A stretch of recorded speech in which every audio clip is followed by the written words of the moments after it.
Swarms of desert locusts have been ravaging crops in the Middle East, Eastern Africa and also in Pakistan and India.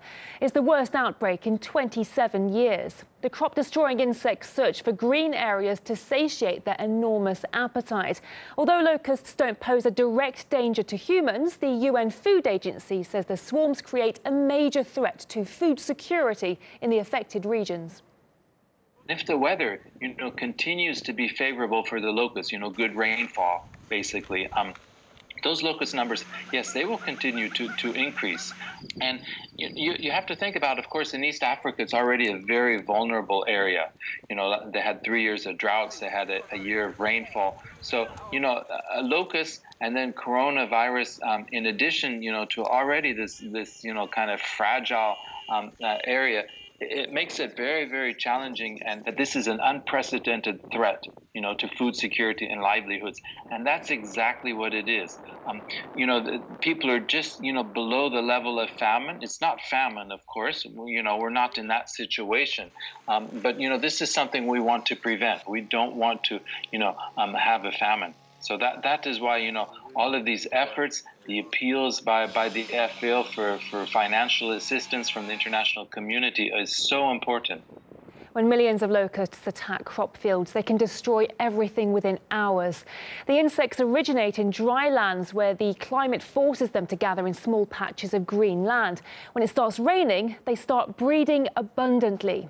The threat of food insecurity has led some to call for a joint response. This year, in addition to the COVID pandemic, a new challenge is facing the people of the South Asia and Southwest Asia region, that of desert locusts. India has suggested to Pakistan that both countries coordinate locust control operations along the border and that India can facilitate supply of the pesticide malathion to Pakistan.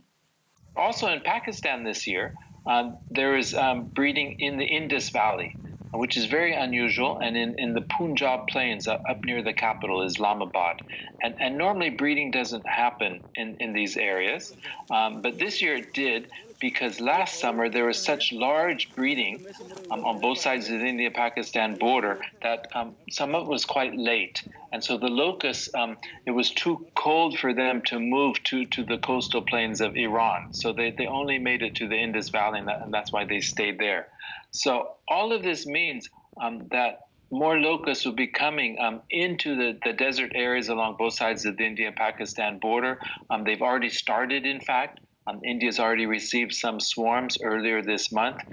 And this will continue for this month, for next month, and probably into July as well. So it's like a successive waves of swarms coming. It's not just for one night or 1 week, but it's going to be over a number of weeks and months. Thanks.